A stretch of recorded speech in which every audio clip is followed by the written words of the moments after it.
like, I have a terrible voice. The thing that I want parents to really know is that your voice to your own child is the voice of love. 3, 4, 5, 6 year olds are not sitting there acting as music critics.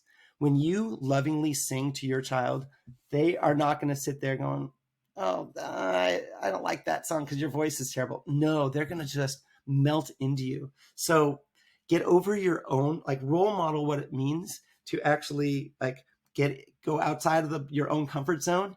And if you're not comfortable singing, like, your children are the best people to like get out of your comfort zone with, and knowing that you're going to create even deeper, more joyful connection. So don't judge your own voice. Your voice is the voice of love to your children.